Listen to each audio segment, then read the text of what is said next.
Hey folks, my name is Mo Amir and this is VANCOLOUR, British Columbia's bona fide culture and politics TV talk show. Tonight is all about crime in BC. Kyla Lee will be here to discuss whether recent federal bail reform will actually make a difference in reducing crime. Plus, journalist Dustin Godfrey will be here to discuss how the media can impact our perception of crime. But first, speaking of perceptions, a majority of British Columbians believe that crime is on the rise. But does this feeling actually match up with the crime stats? Helping us explain it all is one of my favorites, pollster extraordinaire, the president of Research Co. He is Mario Canseco. Mario, always a pleasure, always an honor to see you. It's my pleasure. So when it comes to the anxieties that British Columbians are feeling when it comes to crime, what are you seeing in your polling data? The last year, we've seen a significant rise. Now we have 59% of BC residents who feel that crime is on the rise in their communities. This is up 8 points. It has been consistently rising, but never something as significant as this from year to year. So the temperature is rising, and as you said, a very key word is this is how British Columbians feel. But how does this match up with actual crime stats, or even, you know, when you're polling British Columbians about if they've experienced crime? Do these two things actually match up? It doesn't match up at all. I think that is one of the really craziest findings when we look at the numbers, because, you know, people are exposed to crime, they read about it, they see what is going on, they feel that it is getting closer to their homes. But when we ask them if they've actually called somebody because something happened, if they reported something to the police, the numbers are steady. It's usually 1 in 5 people who have experienced that. So it's ultimately really perceptions. It's not something that they're facing day to day. So is that 1 in 5 number of British Columbians that have experienced crime, has that stayed pretty stagnant? It's been stagnant since we started asking back in 2018. It's been 18%, 19%, 20%, never higher than that. And yet we see the numbers rising. Sometimes you have 44% saying crime is on the rise. This year is 59. So it's not something that is definitely in touch with reality. So there's obviously a disconnect here, right? British Columbians are feeling like crime is on the rise, but British Columbians aren't actually experiencing a rise in crime. How do you account for this disconnect? Well, one of the reasons for this is media coverage. A lot of discussions. You're blaming the media, Mario? Is this what we're doing? Fake news? Well, it's not even fake news. I think it's the fact that you see something happening nearby leads you to believe that this is something that could happen to you.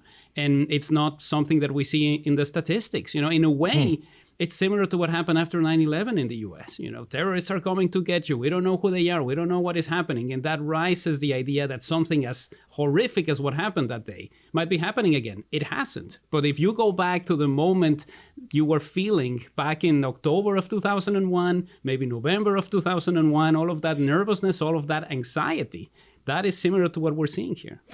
And so I wonder if, and maybe we're already seeing this, political parties will start tuning into this. And whether it's real or not, they're going to say, well, you know, people respond to tough on crime policies, right? This is the key to the exercise, because you're going to have a lot of discussions about crime. Housing is a complex issue to solve very quickly. Economy and jobs seem to be doing very well. Healthcare is more complicated.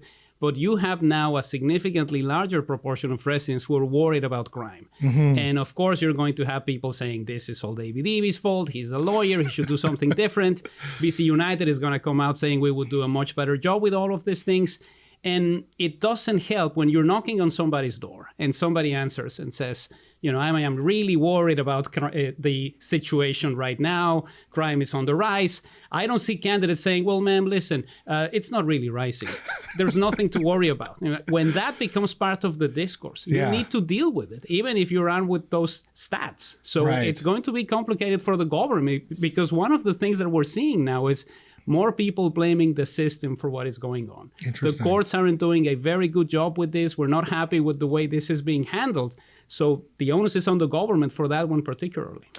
When we think about popularity for the police, I wonder if it's been ebbing and flowing, because certainly there was a movement, you know, to defund the police. We've had those conversations in the media as well.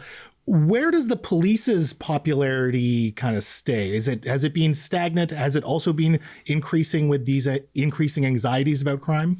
It's really complicated because we have so many police forces operating, and let's not get started on Surrey because we'll be here for 40 minutes.